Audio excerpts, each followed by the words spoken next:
कोई बात नहीं, जब आप निकाल लीजिए होगी। यहाँ से जाने के बाद ना हम वीडियो लेक्चर ओपन किए बैठे हैं, शाम के टाइम में ओपन किए, उसके बाद उसको स्पीड बढ़ाए, उसकी सुनते गए उसको लास्ट वाली जो थ्योरम थी, इसी लास्ट वाली थ्योरम में जब इनके यहाँ ताली बजनी थी बस वहीं पर गड़बड़ाया बता रहे हैं।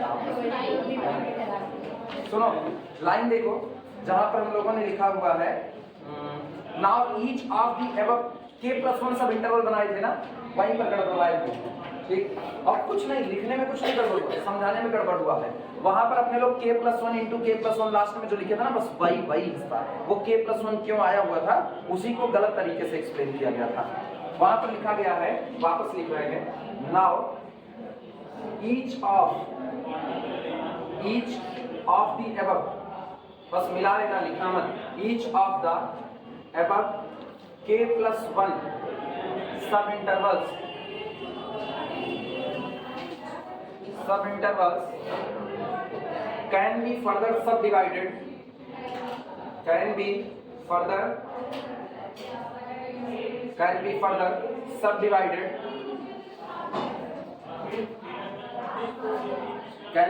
subdivided so that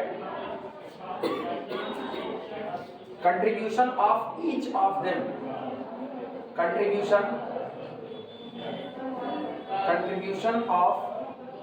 बस यही एक वर्डिंग, इसके नीचे सब लोग डबल अंडरलाइन करो, contribution of each of them, ठीक, contribution of each of them. इसके बाद क्या लिखा है वो separately the oscillation, separately to the oscillation to the oscillatory sum of these k+1 subintervals is less than epsilon upon 2 k+1।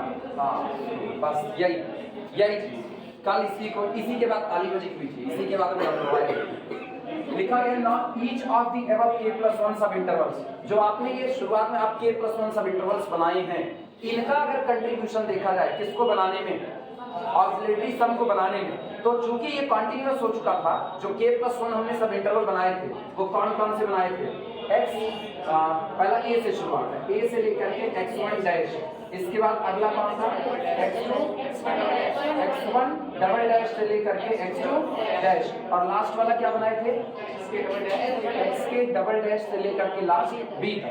इसमें आपका function continuous हो गया था। ठीक, तो ये कहा गया था कि चूंकि फंक्शन कॉन्टिन्यूअस है इसलिए हम जितना चाहें उतना इनके कैपिटल एमआई और स्मॉल एमआई के डिफरेंस को और क्या कर सकते हैं, कम कर सकते हैं, या हम ये कहें कि हम इनकी लेंथ को जितना चाहें उतना कम कर सकते हैं। तो लिखा गया now each of the above k+1 सब इंटरवल्स कैन बी फर्दर सब डिवाइडेड, आप इनको फिर से सब डिवाइड कर सकते हो, सो दैट इस प्रकार contribution of each of them, इनमें से प्रत्येक का कंट्रीब्यूशन किसके लिए, ऑक्सिलरी सम के लिए, these k+1 सब interval less than epsilon upon 2 into k+1। इसका मतलब इसका contribution epsilon upon 2 into k+1 से कम बनाया जा सकता है, इसका contribution epsilon upon 2 into k+1 से कम बनाया जा सकता है, अगले का भी कंट्रीब्यूशन उससे कम बनाया जा सकता है। तो ये बताओ जब हर एक का एप्सिलॉन अपॉन 2 into k+1 से कम बनाया जा सकता है तो टोटल कितने हैं आपके पास k+1, उनका कितना होगा, उनका होगा epsilon upon 2 into k+1 multiplied by k+1। तो बाकी सब हमने सही किया हुआ था, बस वहां पर ये समझाने में ये गड़बड़ी हुई ना, इधर हल्का सा दिमाग भटका था कि ये k+1 का मल्टीप्लाई क्यों हुआ था।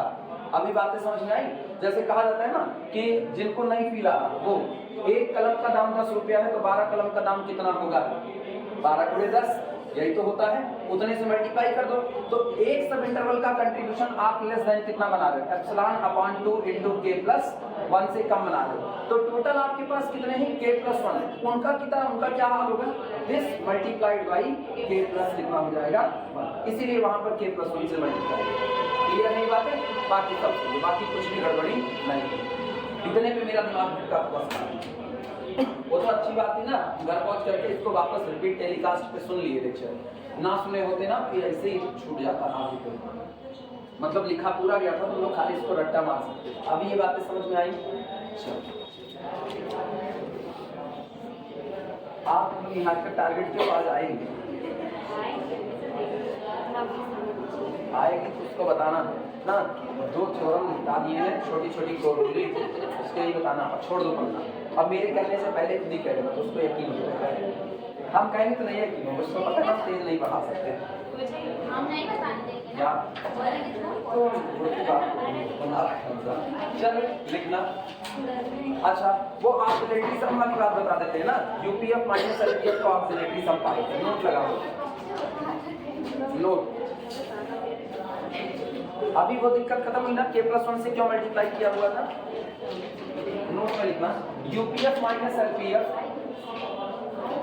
UPF minus LPF is equal to summation capital MR minus small mr into delta XR, ठीक, दिस इज इक्वल टू। अच्छा एक और चीज जानो, कुछ किताबें इसी को ओमेगा लिखती हैं, ये ऑक्सीलेशन को ओमेगा R डेल्टा XR, ये इतना हिस्सा बस, इतने को ओमेगा लिखा जाता है। और खास कर हम बता रहे हैं, मेरे को अगर याद है शायद एमडी का सिंह ने इसको ओमेगा ही लिखे हैं शायद, अगर मेरी याददाश्त सही है तो। 2 मिनट यहीं पर है, लगे हाथ बताते हैं। यही वो किताब है जिसमें इसको ओमेगा लिखा गया है। एक और किताब है उसमें भी ऐसा ही है, ऑक्सीलेशन ऑक्सीलेशन ऑक्सीलेशन, ये नोटेशन का बड़ा मामला रहता है। अगर किताब अलग अलग नोटेशन लेके चलना है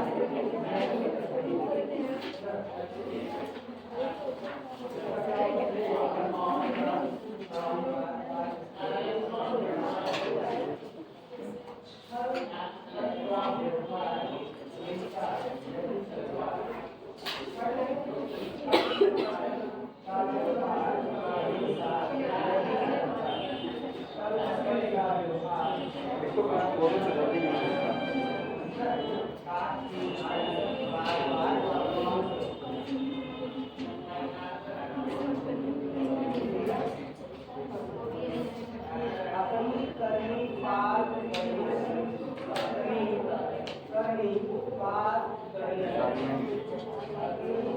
ऑक्सीलेटरी सम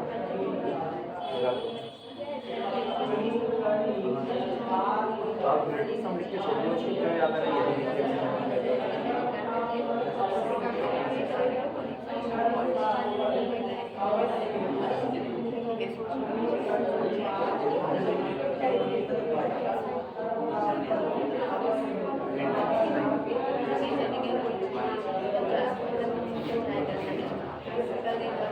चलो मिलेगा तो दिखाएंगे।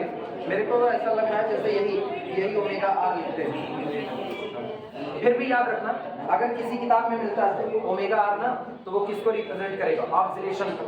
जो ओमेगा R होगा वो ऑक्सीलेशन को रिप्रेजेंट करेगा, यानी किसी पर्टिकुलर इंटरवल में सुप्रीमम और इन्फीमम के बीच का डिफरेंस है, capital MR minus small mr।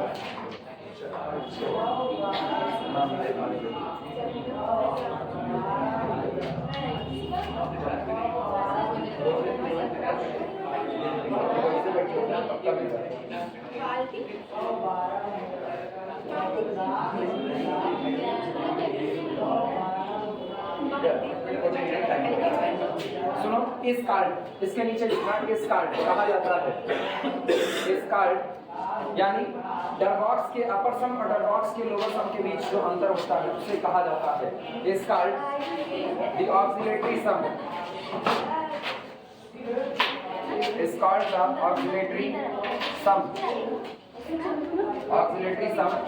For function f with respect to capital P belong to the family of partition of closed interval AB। Note करो।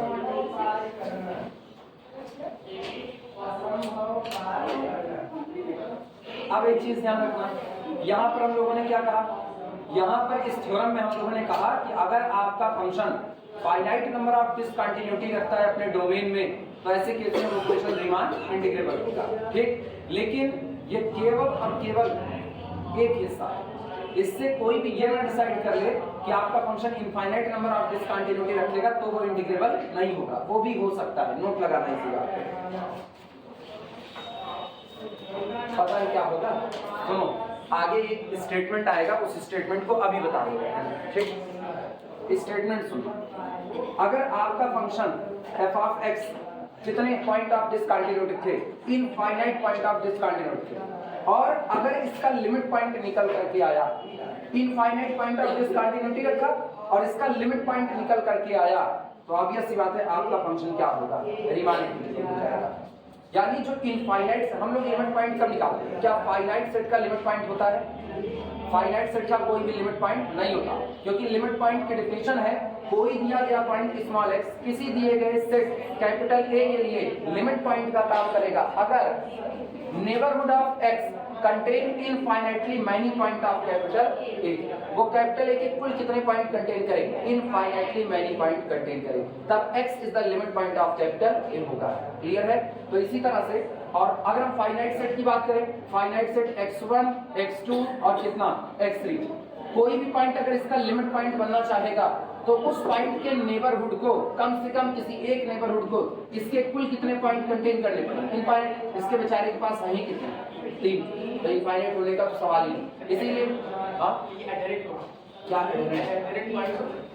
एडहेरेंट तो बन जाएगा। एडहेरेंट का मतलब नजदीक का रिश्तेदार ना, एडहेरेंट का मतलब केवल नजदीक का रिश्तेदार, और नजदीक के रिश्तेदार में कौन सा, बहुत बस लगा छुआ। एडहेरेंट को हम लोग क्या बोलते हैं, लगा छुआ। आप मेरे कांटेक्ट में, इसीलिए इसका दूसरा नाम होता है कांटेक्ट पॉइंट। ये सारी बातें ना पुराने वाले सारे लोग रिवीजन कर लो ना। कांटेक्ट पॉइंट, बस जो आपके कांटेक्ट में है, और जो आपके कांटेक्ट में है वो आपका मेंबर हो भी सकता है और आपका मेंबर नहीं भी हो सकता है। जो आपका मेंबर है वो तो आपके कांटेक्ट में रहेगा ही रहेगा। तो ये तीन x1 x2 x3 ये तीनों इसी सेट में बिलोंग करते हैं, तो ऑब्वियस सी बात है ये इसके कांटेक्ट पॉइंट होंगे। कांटेक्ट पॉइंट की डेफिनेशन में क्या कहा जाता है, कांटेक्ट पॉइंट की डेफिनेशन गरिमा बोलो, कांटेक्ट पॉइंट की डेफिनेशन। अब मेरा पूछना बनता है बीच बीच में, क्योंकि अब इन लोगों की अगर जरूरत पड़ेगी पूछ लेंगे। आएगा लेट लतीफ, चलो कांटेक्ट पॉइंट बताओ। अरे क्या डोमेन को छोड़, कुछ भी बोल दोगी बच्ची, कुछ भी, मतलब हिंदुस्तान आजाद है तो कुछ भी बोल लेंगे ना। बताओ कांटेक्ट पॉइंट क्या है, एडहेरेंट पॉइंट बताओ। आप पहले चलते, आप मेरे को टेस्ट लेना, अब हम सडनली टेस्ट लेंगे और बिल्कुल कोई चैप्टर नहीं बताएंगे, बस खाली टेस्ट लेंगे ना। एडहेरेंट पॉइंट, हाँ तुम लोगों को हम पागल कर देंगे, गणित वाला आधा पागल होता है, बाकी सब्जेक्ट वाले पूरे पागल, तुम लोग सरेह भी नहीं रह जा रहे ना। गीतांजलि कांटेक्ट पॉइंट बताओ।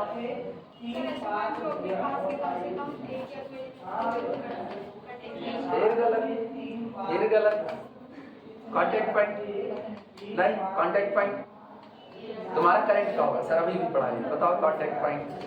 एडहेरेंट, एडहेरेंट उसी को कहते हैं contact point. Yashu contact adherent point नहीं, अनस एडहेरेंट पॉइंट तुम्हारी सवाल तुम्हारी तरफ घूम करके आया। Point is contains, which contains at least one point is neighborhood other than the point itself. तुम बताओ। नहीं वो पढ़ रहा है। बस इतनी सी बात है, कॉन्टैक्ट में और कुछ नहीं। Small x becomes the adherent point of a set if neighborhood of x contain at least one point of the set, और कुछ नहीं। अदर देन की बात ही नहीं आई ना, नहीं तुम बोला ही बोले, अदर देन बोल दिया, अदर देन कह दिया तब तो लिमिट पॉइंट बना दिया। दो डिफिनेशन आती है साइड बाय साइड। सुनो अब तुम लोग यही है, तुमसे पहला चैप्टर मेरे से पढ़वाओगे ना, इधर सुनो। Small x be an adherent point of capital A if यदि NBD of x contains at least one point of capital A। बस इसके अलावा कुछ नहीं ना, यानी दैट इज अर्थात x minus epsilon to x plus epsilon ये नेबरहुड है कि नहीं है, intersection capital A does not equal to 5। ये हुआ, ये डेफिनेशन है किसकी, एडहेरेंट की। इसीलिए कहा जाता है एडहेरेंट आपके घर का मेंबर है, आपका एडहेरेंट है, आप उससे खार खाए बैठे रखो, अकेले पाओ तो गदही उतार दो, उसकी कोई फर्क नहीं पड़ता, लगा छुआ हो चुका है वो आपका एडहेरेंट पॉइंट है। मेरे से जो एक बार पढ़ लिया वो मेरा एडहेरेंट पॉइंट है, डजंट मैटर वो मेरे घर का मेंबर है, मेरे को अपना टीचर मानता है कि नहीं मानता है, कोई फर्क नहीं पड़ता, एक बार पढ़ लिया बस एडहेरेंट है। क्योंकि मुझसे कुछ ना कुछ एक दिन भी अगर हम उसको कुछ पढ़ा दिए ना तो ऑब्वियस सी बात है वो मेरा एडहेरेंट बन चुका है। क्योंकि एक दिन अगर हम उसको कह दिए ना integration is the reverse process of differentiation, तो वो मेरे से सुन करके गया हुआ है, वो मेरे से अलग नहीं हो सकता है ना। इसीलिए वो याद रखना, हम तुम लोगों को पढ़ाते वक्त एक हिंदी की कविता भी कहे हुए थे, तुम लोग भूल चुके हो। मेरे को याद है, मेरी आदर्श कमजोर होने के बाद भी सॉलिड है ना। काजल की कोठरी में कैसो सयान हो जाए, हाँ वो अभी भी याद आया। काजल की कोठरी में घुस जाओ और सोचो हम बच करके निकल आएंगे ना, एक दाग लगेगा तो लगेगा ही लगेगा। तो एडहेरेंट यही है कि हम एक पॉइंट रखेंगे तो रखेंगे ही रखेंगे, डजंट मैटर वो कौन होगा, लेकिन हम रखेंगे। इसीलिए एडहेरेंट को कहा जाता है कांटेक्ट पॉइंट। अगला सुनो, लिमिट पॉइंट के डेफिनेशन में क्या बदलता है, small x be a limit point, be a limit point of capital A if यानी NBD of small x contains, अच्छा ये every NBD होता है, every NBD contains नहीं at least one point of capital A। क्या अभी तक adherent की डेफिनेशन चली है कि नहीं, अभी तक सेम टू सेम डेफिनेशन, अब आगे बदल जाएगा। Other than small x itself, other than small x itself, केवल और केवल किसको छोड़ करके, x को छोड़ करके कोई भी एक पॉइंट कंटेन कर ले। यानी अब इसी डेफिनेशन को मॉडिफाइड कर ले, इसी को मॉडिफाइड कर ले, open interval x minus epsilon से लेकर के x plus epsilon, intersection A, difference x does not equal to adherent, और इसमें यही डिफरेंस होता है। और पता है जब ये कह दिया गया कि एटलीस्ट 1 पॉइंट, एक्चुअल में एटलीस्ट 1 नहीं, अब ये कुल कितने पॉइंट कंटेन करेगा, इनफाइनाइटली। ये भी हम लोगों ने बाकायदा बाय डेफिनेशन ही प्रूव किया हुआ था। कुछ याद आया धुंधला धुंधला, तब कहा जाता है किसी फाइनाइट सेट के पास एडहेरेंट तो हो सकते हैं लेकिन लिमिट पॉइंट नहीं। और एडहेरेंट जो होगा वो सेट का भी हो सकता है, सेट के बाहर भी हो सकता है। लिमिट पॉइंट जिसको बनना है वो भी सेट का हो सकता है और सेट के बाहर भी हो सकता है, दोनों बातें हैं। अब याद दिलाना पड़ रहा है यार, तुम लोग बहुत भूले हुए। क्लोज्ड इंटरवल 2 से लेकर 3 पर ओपन, हाँ या ना, 3 इसका लिमिट पॉइंट है। जो एक बार लिमिट पॉइंट बन गया तो इधर सुनो, लिमिट पॉइंट की जो डेफिनेशन है वो यहां तक एडहेरेंट की डेफिनेशन को फॉलो करती आ रही है, हाँ या ना। तो दुनिया का हर लिमिट पॉइंट एडहेरेंट होता है, उसके बाद वो लिमिट बन जाता है, लिमिट पॉइंट बनता है, हाँ या ना। जबकि ये बताओ क्या ये आगे वाला हिस्सा इसमें है कि नहीं है, नहीं है। जब तक ये आगे वाला हिस्सा भी पूरा नहीं होगा तब तक ये लिमिट पॉइंट की डेफिनेशन नहीं बनेगी। तो एडहेरेंट पॉइंट लिमिट पॉइंट हो ये कोई जरूरी नहीं है, लेकिन जितने लिमिट पॉइंट होते हैं वो इतनी दूर तक एडहेरेंट की डेफिनेशन पर चल रहे होते हैं, इसलिए वो सारे क्या होते हैं, एडहेरेंट पॉइंट। आई बात है समझ में, ये अंतर याद रखना। अब 3 इसका लिमिट पॉइंट है, क्योंकि आप 3 से आगे जाओगे तो 3 प्लस एप्सिलॉन, अब 3 से लेकर के 3 प्लस एप्सिलॉन तक सेट का कोई पॉइंट नहीं है। लेकिन जैसे पीछे आओगे 3 माइनस एप्सिलॉन, तो मेरे को पता है 2 रियल नंबर के बीच में कितने, इनफाइनाइट। उसने अपने सेट के कई पॉइंट कंटेन किए, इनफाइनाइट। तो 3 मेरे सेट का कैसा पॉइंट बन गया, लिमिट पॉइंट बन गया, ठीक। और अगर हम इसकी बात करें 2 3 4, तो इसमें अगर 4 को आप सेंटर मानो तो 4 प्लस एप्सिलॉन और पीछे जाओ 4 माइनस एप्सिलॉन, इसके बीच में आपके सेट का केवल एक पॉइंट कौन आ रहा है, 4। इसके अलावा कोई नहीं आ रहा। 4 के अलावा भी अगर कोई आता तब तो आप लिमिट पॉइंट की डेफिनेशन फुलफिल करते, लेकिन अब मुझको पता है कि 4 के अलावा कुछ आ नहीं रहा, तो 4 केवल और केवल कैसा पॉइंट बन जाएगा, एडहेरेंट बन जाएगा, लिमिट पॉइंट नहीं बन सकता। कुछ याद आई धुंधली बातें हैं। अब हम आगे चल रहे हैं, और याद रखो पीछे वाला चैप्टर जिस दिन टेस्ट लेंगे ना अचानक आ जाएगी आपकी बात, आप बताएंगे नहीं, आप बताएंगे बताएंगे तो अरे नहीं सर आज मत लीजिए बस। हाँ वो भी नहीं बताएंगे ना, लिमिट कॉम्प्लेक्स रियल दोनों मिला के भी ले सकते हैं। तैयार है?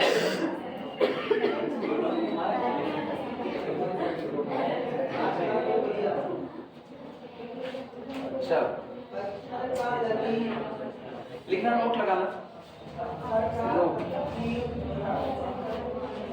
नोट में लिखो there are integrable functions, there are integrable functions,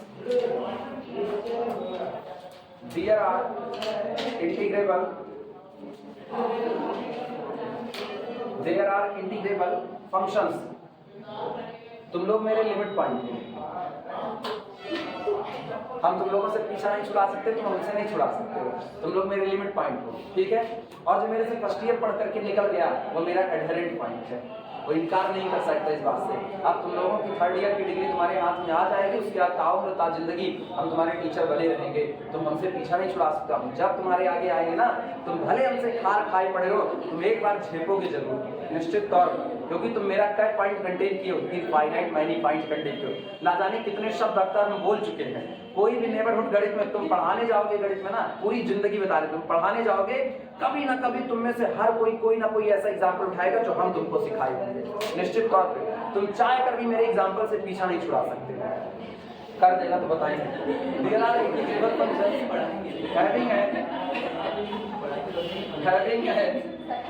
अरे पढ़ाई छोड़ दोगे, अगर अपने घर में भी कोई गणित पढ़ने वाला हुआ उसको भी समझाओगे तो मेरे एग्जाम्पल लेके डाला है। Infinite number, infinite number of points, number of points of discontinuity, of discontinuity, discontinuity in closed interval AB।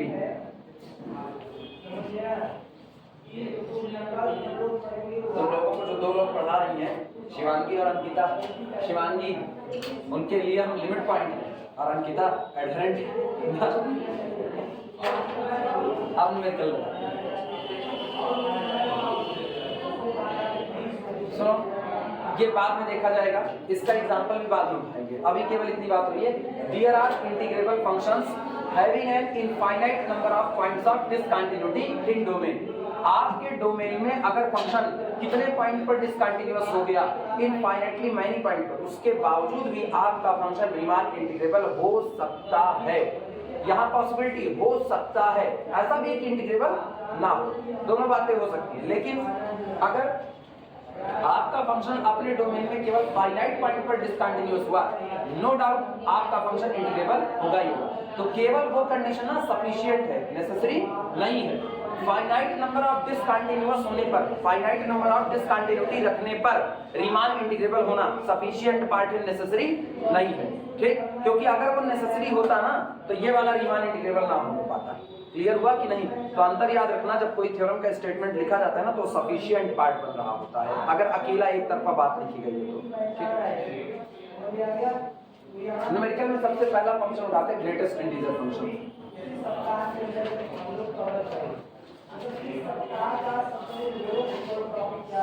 Problem is show that the greatest integer function,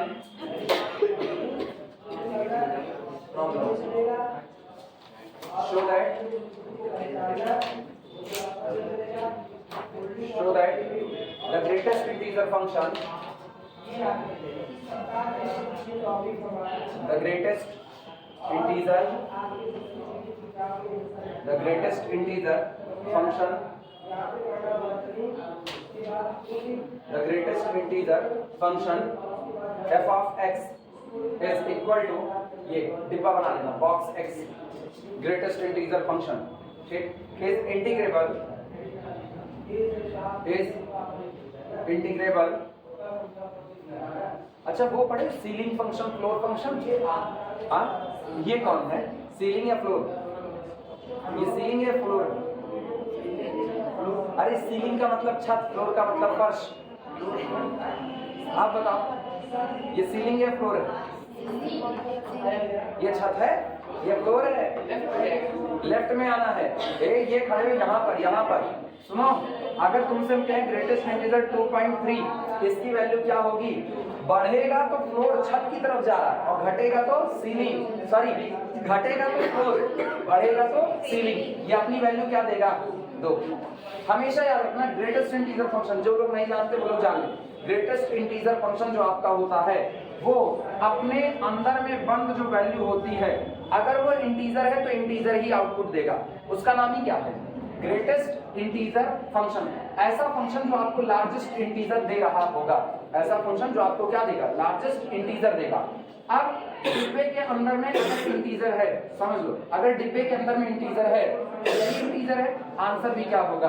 3। डिब्बे के अंदर में अगर -3 है तो आंसर क्या होगा? -3 होगा। इंटीजर का इंटीजर ही आएगा। लेकिन अगर डिब्बे के अंदर में नॉन इंटीजर है, डिब्बे के अंदर में क्या आया? नॉन इंटीजर, 2.8 आ गया जैसे, तो इसका जब आंसर होगा तो रियल नंबर की लाइन पर जहां ये मौजूद होगा 2.8, उसके लेफ्ट में जो पहला इंटीजर आपको मिलेगा, लेफ्ट में मौजूद पहला इंटीजर, वही इसका आंसर होगा। मेरे को पता है 2 पॉइंट के लेफ्ट में पहला इंटीजर कौन होता है? 2, तो इसका आंसर भी क्या होगा? 2। इवन ना तुम भागते भागते 2.999 तक भी अगर पहुंच जाओगे तो ये आंसर में क्या देगा? 2 देगा। आई बातें समझ में? यही अगर लिख दिया जाए -3.4, आप सुनना, -3.4 ये आपका कौन हो गया? 0, तो यहां पर आपको मिला -3.4।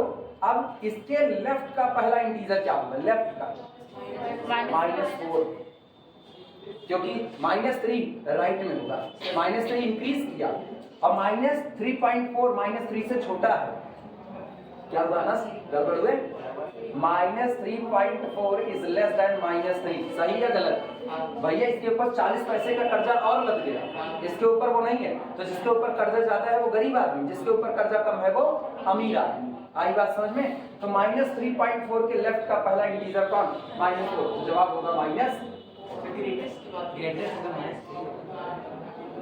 ग्रेटेस्ट इंटीजर फंक्शन में आप जान लो हमेशा सबसे आसान ग्रेटेस्ट वर्डिंग ना देखो, खाली बस जितना समझा रहे हैं ना उतने के हिसाब से याद करना सीखो, नहीं पता चलेगा ना।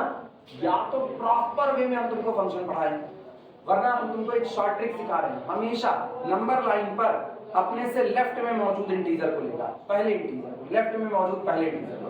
तो -3.4 इसके लेफ्ट में कौन मौजूद है? -4। अगर बॉक्स के अंदर में -6.89 कर दिया तो इसके लेफ्ट में पहला इंटीजर कौन है? -6। राइट में नहीं जाओगे, राइट में जाओगे तब तो सीलिंग फंक्शन हो गया। सीलिंग फंक्शन ऐसे बनता है और फ्लोर फंक्शन ऐसे बनता है। इसी फ्लोर फंक्शन को हम लोग ग्रेटेस्ट इंटीजर फंक्शन ऐसा लिखते हैं डिब्बे के अंदर। अब आई बात समझ में? ये सब बातें याद रखो, फंक्शन बड़ा जरूरी है, इसीलिए कब भेंट वार्ता कर जाए कुछ पता नहीं।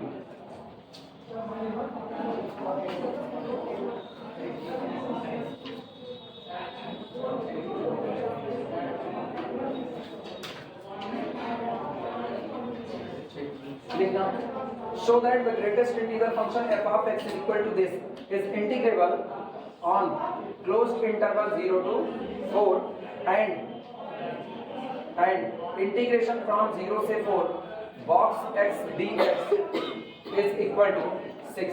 ये साबित करना है कि जब आप ग्रेटेस्ट इंटीजर फंक्शन को 0 से 4 के बीच में इंटीग्रेट करोगे तो जवाब आपको 6 आएगा।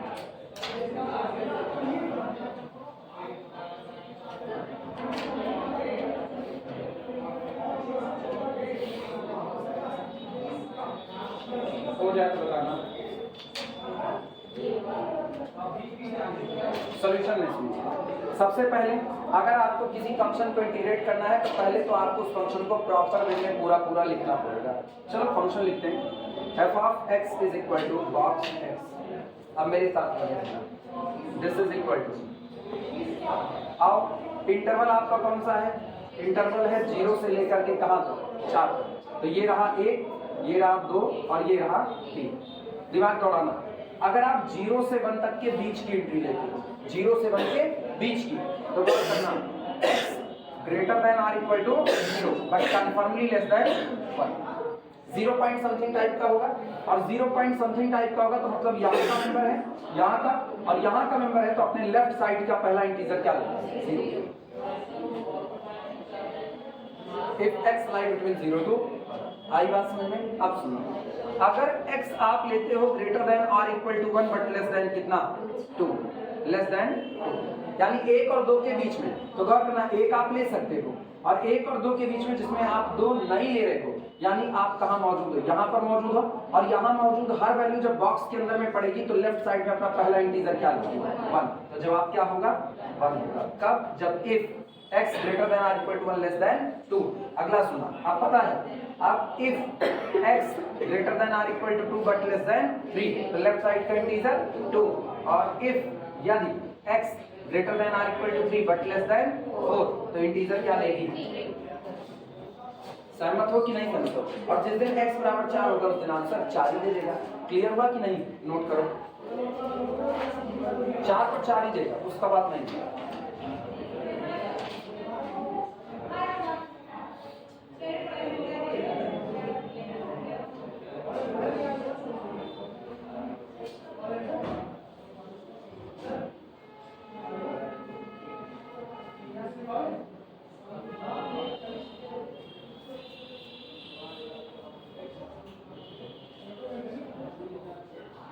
कोई मुझको ऐसे ही f ऑफ x की मिनिमम वैल्यू बताएगा? मिनिमम वैल्यू 0, टॉप वैल्यू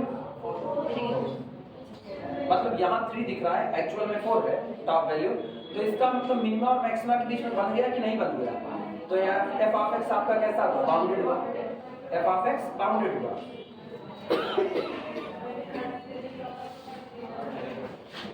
जरा ग्राफ देखना।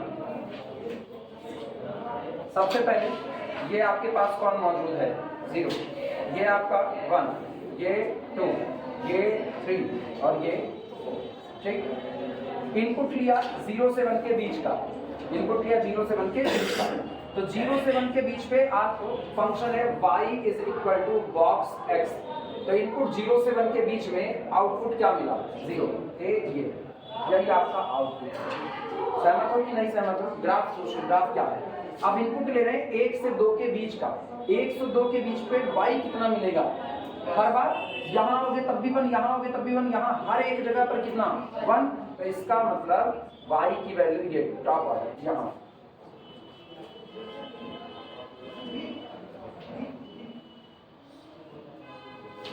ये हाँ या ना? y की ऊंचाई कितनी है? 1। y इज इक्वल टू 1 कैसी लाइन होती है? x एक्सिस के पैरेलल लाइन। समझ में आई कि नहीं बात? अच्छा, अब सुनो, आप 2 से 3 के बीच में लो, 2 से 3 के बीच में, तो y इज इक्वल टू कितना मिलेगा? 2 मिलेगा। 2 मिलने का मतलब है अब हाइट और बढ़ जाएगी, यहाँ से उठेगा ग्राफ, यहाँ से और यहाँ से आगे चलेगा, अब 3 पर आकर के फिर बॉक्स इधर टूटेगा ग्राफ ना, ये रहा सीढ़ीनुमा स्टेप, इसीलिए ना स्टेप स्टेप में आता है ये। अब सुनना, आप फिर 3 से 4 के बीच में जाओगे तो अब 4 पर आपको 4 यहाँ, बस ठीक, ये ग्राफ है इसका। आप ये बताओ डोमेन कहाँ से कहाँ तक है? डोमेन 0 से लेकर 4 तक। क्या 0 से 4 तक ट्रेवल करने के दौरान आपका ग्राफ टूटा कि नहीं टूटा? टूटा। कब कब टूटा? कब कब टूटा? 2 पर टूटा, 3 पर टूटा, 4 पर टूटा। ग्राफ आपके टूट रहे हैं 0 से 1 के बीच में, 1 पर भी ग्राफ आपका टूटा ही है, हाँ या ना? तो कह सकते हैं कि मेरा दिया गया function with in the domain कैसा है? डिसकंटिन्यूअस। और ये बताओ क्या फाइनाइट नंबर ऑफ पॉइंट पे डिसकंटिन्यूअस है? 1 पे टूटा ग्राफ, 2 पे टूटा, 3 पे टूटा, 4 पर भी ग्राफ टूटा, हाँ या ना? तो इसका मतलब मेरा फंक्शन कई जगह पर डिसकंटिन्यूटी रखता है, 4 जगह। क्या ये फाइनाइट नंबर ऑफ है कि नहीं? फाइनाइट है तो मेरा फंक्शन क्या होगा? इंटीग्रेबल होगा। ओके, यही थ्योरम का एप्लीकेशन है। अब न्यूमेरिकल लगा देना है, हो गया हो तो लैंग्वेज बोले, ग्राफ बना लो, ग्राफ बनाना है तो ग्राफ बना लो।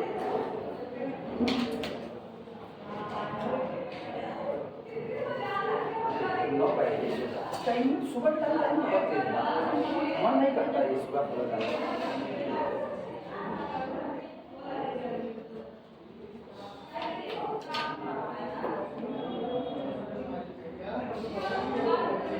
इग्नोर टू एक सवाल में टाइम। आज एक लेक्चर खैर मिलेगा मैथमेटिकल मेथड, मतलब वो continuity of two variable.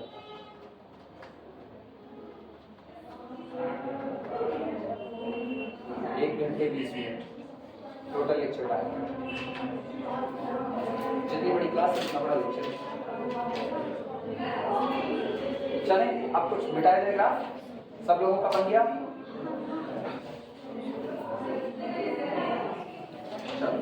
Language लिखना।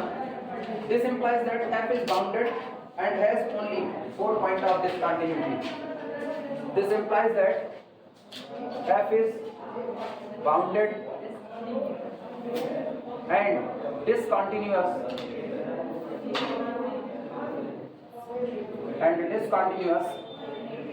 at 4 points.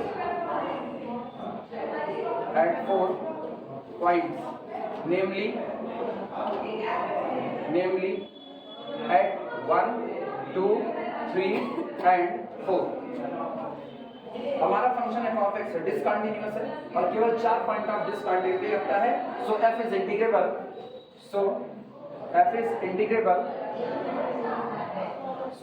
Integrable on closed interval 0 to 4। इसलिए 0 से लेकर के 4 तक में मेरा फंक्शन कैसा बना रहेगा? इंटीग्रेबल बना रहेगा। आओ फटाफट इंटीग्रेट करते हैं, काम खत्म करेंगे। इंटीग्रेशन आसान है, बस इतनी दूर तक की बातें थी। पूरा मिटा दे रही है।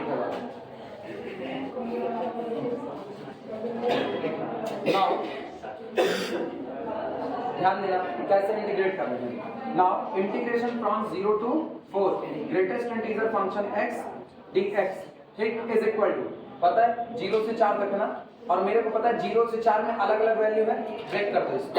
तो इंटीग्रेशन पहले 0 से लेकर के 1 बॉक्स x dx ठीक, प्लस इंटीग्रेशन 1 से लेकर के 2 box x dx plus integration 2 से लेकर के 3 बॉक्स x dx और प्लस इंटीग्रेशन 3 से लेकर के 4 बॉक्स x dx।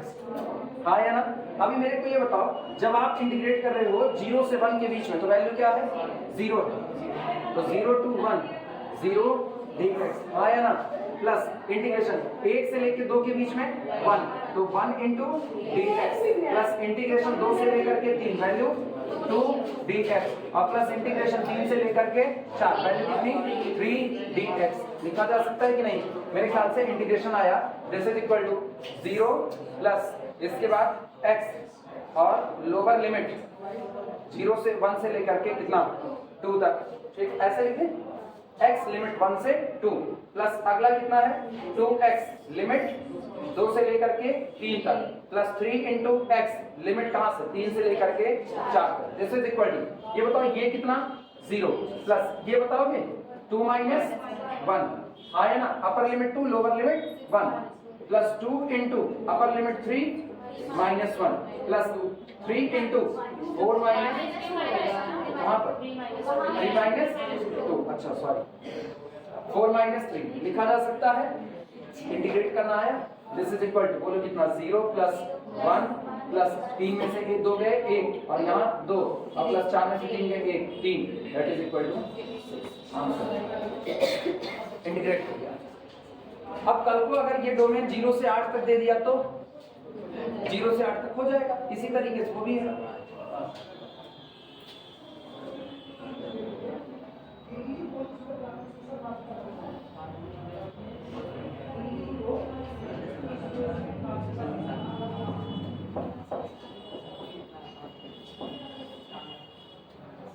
आता रहे तो 5 नंबर फ्री का है ना? ये आ सकता है।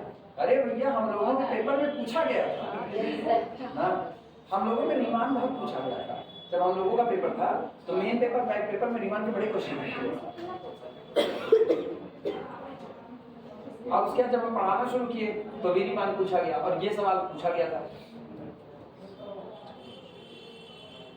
2014 में बैक पेपर में इसको पूछे थे, यही बात 5 नंबर बस। वो खाली जिसको आ रहा है उसके लिए फ्री का है, जो भूल गया उससे पूछो, बेचारा कहेगा बॉक्स एक्स कैसे टूटेगा, तो कुछ कर ही नहीं पाएगा, वो इसकी इंटीग्रेबिलिटी नहीं दिखाएगा। वो पता है गलती क्या करेगा, जिसको नहीं आ रहा है वो रीमान का शुरू की थ्योरी सबको याद रहती है, वो क्लोज्ड इंटरवल 0 से 4 का पार्टीशन लगा देते हैं, गंदी वाली मौत मर गया वो। अब 0 से 4 का पार्टीशन लगाओगे तो उस पार्टीशन में आप 4 को ये बॉक्स इंटीजर को कैसे निकालोगे? कोई फार्मूला तो है नहीं ऐसा कि जैसे हम कहें 1 square plus 2 square plus 3 square plus n square आगे जोड़ करके रख दिए, लिमिट लगा दिए, इसमें तो वो भी नहीं है।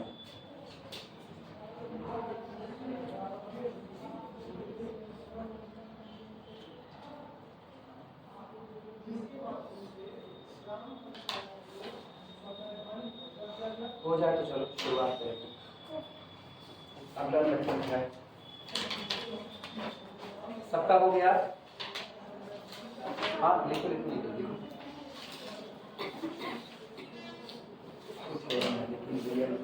पूरा रियल दिमाग में चल रहा है। अब तो जोड़ा जाए 50 ग्राम ना 50 है 30 तो किसी की मान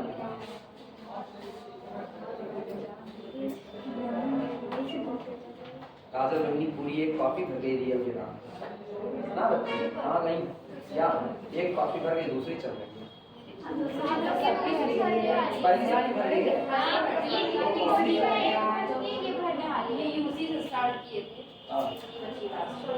मतलब तीसरी लग जाएगी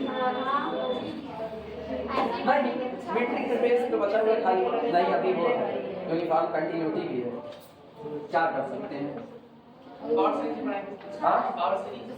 पावर सीरीज वो यहाँ का पावर सीरीज उसमें है कॉम्प्लेक्स और कॉम्प्लेक्स में पावर सीरीज 2 बार है नहीं एक पावर सीरीज पढ़ा दिए। अब यूनिफॉर्म कन्वर्जेंसी बची हुई है तो यूनिफॉर्म कन्वर्जेंस सबसे लास्ट का टॉपिक है उसको बीच में नहीं लाएंगे वो लास्ट में ही पढ़ाएंगे उसको। वो हम लास्ट में इसलिए उसको रखते हैं ना यूसी के क्वेश्चन पूरी बैच में ना बहुत लिमिटेड लोग होते हैं जो यूसी के क्वेश्चन टच करते हैं बाकी सब यूसी के क्वेश्चन देखते हैं अथवा वाले में चले जाते हैं खिसक करके क्योंकि अथवा वाला क्वेश्चन होता है वो मोबियस ट्रांसफॉर्मेशन होता है एक अथवा वाला मोबियस ट्रांसफॉर्मेशन लगा देते हैं किसका। हाँ इसका भी यूसी का अगर थ्योरम आ गई ना तो वो भी 10 नंबर में पूछेगा और न्यूमेरिकल दिया तो 5 नंबर में पूछेगा क्योंकि इसके न्यूमेरिकल टेस्ट के बेस पे लग जाते हैं। आपकी जो 22 वाला था पेपर ना इसमें हम लास्ट में इन लोगों को जितना पढ़ाए थे भगाने वाले बैच का लास्ट में तो जितना पढ़ाए थे उसी में से यूसी के क्वेश्चन आ गए जितना पढ़ाए थे उसी में से ना फिर भी कमी ने एक बार एहसान नहीं ला दे कि मतलब अरे ठीक है उतना तो पढ़ाए ना वो आए थे और आखिरी में इनको कह रहे थे इंतजार करो तुमको 4-4 घंटे की एक्स्ट्रा क्लास देंगे नहीं खुद मच्छी पड़ी हुई थी ना ऐसा लगा जैसे सब पढ़ करके धीरे देंगे और हमको गुस्सा इसलिए लगती थी मेरे एकदम भयंकर गर्मी में जलन होती थी आंख में अब ब्लीडिंग होती थी तो और जलन होती थी फिर हमको बहुत गुस्सा लगा यही पढ़ा रहे थे यही किताबियाँ यही उनकी थी एनपी वाली जो किताब थी वो पढ़ी हुई थी बाहर चढ़ी उसका मिठाई किताबियाँ फेंक दी यानी किताबियाँ फट गई थी बस खाली इसलिए किताब ना फेंक देता ना तो आगे जो 2 बहनी बैठी हुई थी इनमें से किसी के ऊपर हाथ उठ जाता वो मेरे करियर का सबसे खराब काम होता क्योंकि अभी तक हम ये एक काम नहीं किए हैं लड़कियों के ऊपर हाथ उठाने वाला जो गलत काम है जो नहीं करना चाहिए उस दिन हम अपना गुस्सा बहुत कंट्रोल किए मानते जरूर सुनो पता है हमको एक बात पता है गुस्सा कभी भी आपका मालिक बन करके नहीं आना चाहिए गुस्सा आए आपको लेकिन गुस्सा आपका नौकर बन करके आए आप गुस्से को अपने हिसाब से डील करो जिस दिन गुस्सा आपका मालिक बन करके आए ना जिंदगी तबाह हो जाती है तो गुस्सा मालिक बन के नहीं आना चाहिए। मेरा गुस्सा मालिक बन करके बस एक बार आता है जब प्रचंड वाली झगड़ा होती है तब ये झगड़ा नहीं ये केवल मेरा अपना गुस्सा था जो इस व्यवस्था पर निकल आता है कि तुम जितना पढ़ाए वो तो तुम पढ़ नहीं रहे हो और मरे पड़े हुए हो उस एक चीज के लिए जिसके लिए हम तुमको कमिटमेंट किए हुए हैं कि हम कंप्लीट कर देंगे तब के लिए मतलब हम कितना लेक्चर दिए 7 लोग लेक्चर नहीं कंप्लीट की ठीक हम तो दिए और वो 7 नहीं कंप्लीट की ये गलती उनकी है लेकिन जब नंबर गड़बड़ होगा तो कह देंगे सर 2 पेपर छोड़ दिए थे 1 पेपर ये छोड़ दिए थे इसीलिए मेरा नंबर खराब हो गया तो ये तो खाली बस आप बहाना खोज रहे हो कि आप दूसरे के कंधे पर रख के बंदूक चला दो ठीक है उनको टारगेट कर दो तो हम सॉफ्ट टारगेट नहीं है कि हमको कोई भी ऐसे टारगेट कर दे हम बहुत खड़ूस आदमी है इस मामले में हम पढ़ाते हैं तो मुझको पता है हम कितनी ईमानदारी से पढ़ाते हैं और उस पर जब कोई उंगली करता है तो फिर गुस्सा लगता है उस दिन भी हम कंट्रोल कर लेंगे प्रॉब्लम शो दैट तुम चाहे जितना डरो डरेंगे show that the function f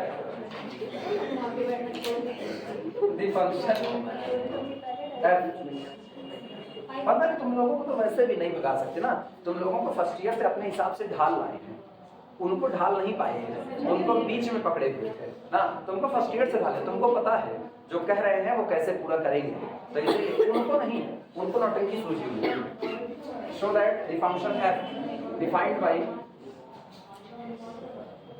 bye f of x is equal to 0 if यदि x is an integer, ठीक, और 1 otherwise is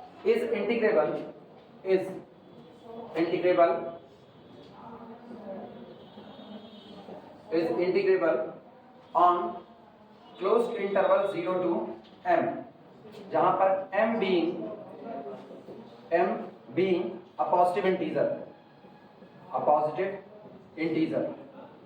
एक फंक्शन इस तरीके से डिफाइंड है कि उसका डोमेन है 0 से लेकर के m तक, m कोई भी एक पॉजिटिव इंटीजर है, आपकी जो मर्जी आपको चुन सकते हो, ठीक। 0 से m तक में फंक्शन डिफाइंड है, लेकिन फंक्शन कैसा डिफाइंड है? फंक्शन कहता है कि जब आप इनपुट इंटीजर दोगे वैल्यू हम आपको 0 देंगे, और जब आप इनपुट इंटीजर नहीं बल्कि कोई और नंबर दोगे, रेशनल, इरेशनल, नॉन इंटीजर वाले, ठीक, तो हम आपको वैल्यू कितनी देंगे? 1। तुरंत हम इसका ग्राफ दिखाते हैं। ये आपका 0 है और ये आपका कौन है? m। तो यहाँ पर पहला इंटीजर 1, फिर अगला इंटीजर 2, फिर 3, और चलते चलते इस तरह से m-1 और कितना हुआ, ठीक।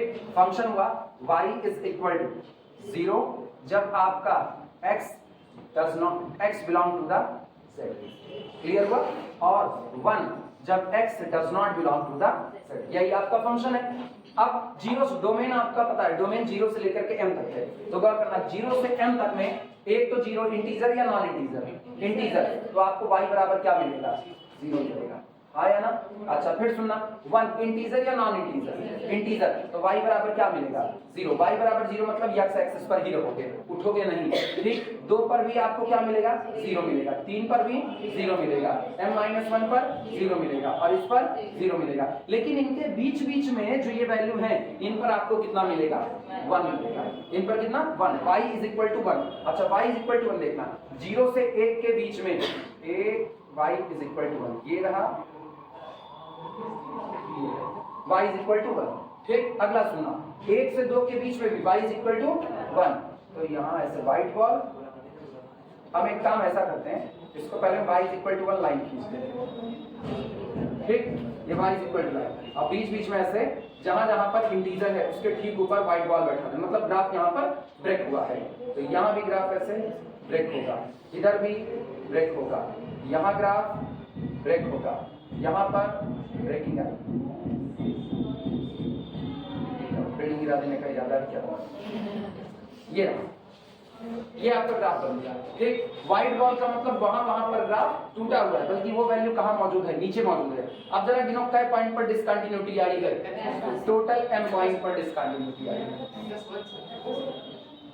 इत्मीनान से सोचो, हम रुक गए, इत्मीनान से सोचो, टोटल m पॉइंट की डिसकंटिन्यूटी है या m+1 पर? किस पर नाम गिनाओ? 0 पर डिसकंटिन्यूटी, तो ये ब्रेक हुआ है ग्राफ आपका, पहला पॉइंट ऑफ डिसकंटिन्यूटी, इसको छिपा देते हैं। 1 पर डिसकंटिन्यूटी, 2 पर डिसकंटिन्यूटी, 3 पर डिसकंटिन्यूटी, m पर डिसकंटिन्यूटी, तो यहां से यहां तक कितने पॉइंट? m और एक ये m+1, टोटल m.1 पर आपका फंक्शन डिसकंटिन्यू। लेकिन ये फाइनाइट है कि नहीं? मतलब अगर आपका इंटरवल 0 से 11 तक होगा, 0 से 11 तक, तो m बराबर कितना हुआ? 11, तो 12 पॉइंट पर आप डिसकंटिन्यूअस होगे। 0 से 14 तक होगा तो आप 15 पॉइंट पर डिसकंटिन्यूअस होगा, और नंबर ऑफ डिसकंटिन्यूटी क्या होंगी? फाइनाइट होंगी। तो आपका फंक्शन क्या रहेगा? इंटीग्रेबल, क्योंकि बाउंडेड भी है। मिनिमम वैल्यू क्या देगा? 0, टॉप वैल्यू क्या देगा? 1, इसके ऊपर तो जाएगा नहीं। नोट का ग्राफ बनाना तो बना सकते हो। 3 मिनट बचा है, 1 मिनट में ग्राफ बनाओ, 2 मिनट में सॉल्व। नहीं, सारा काम आसान है, कोई टेंशन अपने को नहीं।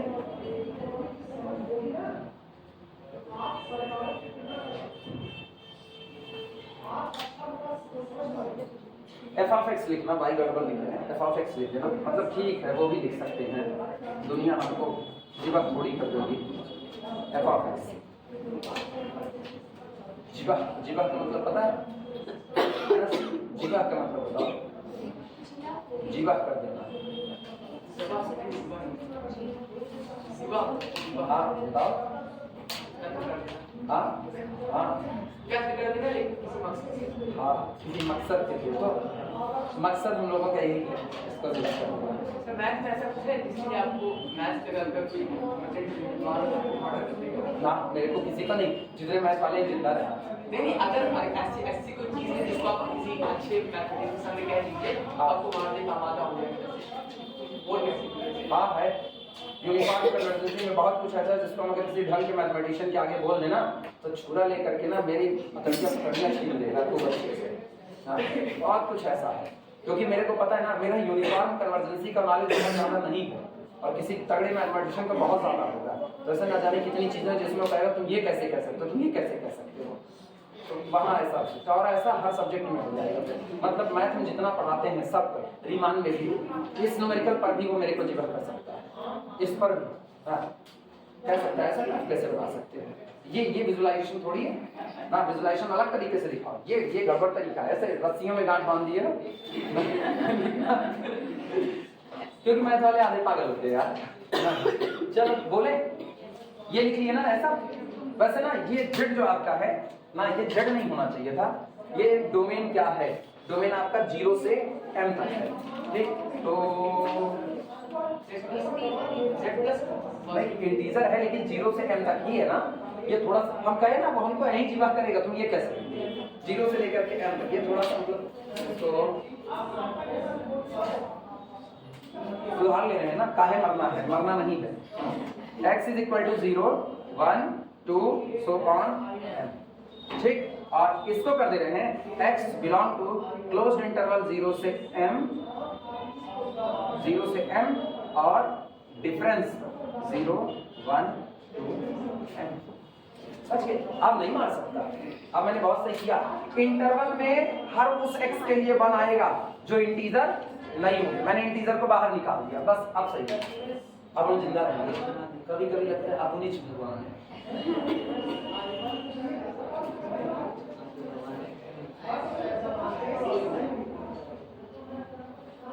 बस फटाफट लाइन बोले, अरे लिख बच्ची जल्दी, लाइन बोले फटाफट। 10 बज गए, लिखो f is bounded, here f is bounded, here f is bounded and has only, here f is bounded and has only m+1 point of discontinuity, and has only m+1 point of discontinuity, so must be integrable, इसलिए हर हाल में क्या होगा, integrable होगा, so must be integrable। अब आखिरी line सुनो, इधर सुनना, इंटीग्रेशन सारे लोग इधर खोपड़ी ऊपर करो सारे लोग, इंटीग्रेशन 0 से लेकर के m function fx dx is equal to, break करो, इंटीग्रेशन 0 से लेकर के 1 fx dx प्लस इंटीग्रेशन 0 से लेकर के 1 से लेकर के 2 fx dx, ठीक, प्लस इंटीग्रेशन 2 से लेकर के 3 fx dx और plus up to so on plus integration m-1 से लेकर के m fx dx। क्या मैंने सबको ब्रेक कर दिया कि नहीं? अब मुझको पता है 0 से 1 के बीच में 1 इंटीजर है, 0 इंटीजर है, नॉन इंटीजर 0 से 1 के बीच में कौन आते हैं, नॉन इंटीजर पर fx की वैल्यू कितनी, 1, नॉन इंटीजर के बीच में fx की वैल्यू 1, 2 से 3 तक जाने में आप क्या टेबल करोगे, नॉन इंटीजर तो वैल्यू कितनी 1, सब पे 1 1 1 भरो बस खाली, यानी this is equal to integration 0 से 1 dx प्लस इंटीग्रेशन 1 से 2 dx प्लस इंटीग्रेशन 2 से 3 dx plus up to so on plus integration m-1 से m, साथ में कितना dx। और तुमको पता है आंसर क्या आएगा, यहाँ बोलो, यहाँ 1 - 0 सीधे 1 - 0 प्लस इधर कितना 2 - 1, इधर कितना 3 - 2, सब में 1 1 बनाएगा, हाँ या ना, प्लस सो ऑन प्लस यहाँ कितना m-1, सही या गलत, नहीं। अब ये बताओ दिस इज इक्वल टू 1 + 1 + 1 + 1 कितनी बार, m बार, या m+1 बार? ये सोचने वाली बात है, m बार या m+1 बार? अरे गिन लो, 1 2 3 4 m, तो पूरा जोड़ कितना है m, तो इंटीग्रेशन कितना हुआ m। नोट कर लो, बस यहीं पर काम रख दो, आज की संगत यहीं पर उठाई जाती है। अब तुम लोग जा सकते हो, 3 मिनट एक्स्ट्रा लगा। समझ में तो आया ना कैसे हुआ? बहुत जल्दी तो नहीं हुआ? बहुत जल्दी हुआ, बताओ 10:30 तक रुका जाए अभी। अटेंडेंस नहीं लगा रही क्या, क्या आई है आगे रही है इसी पर इसको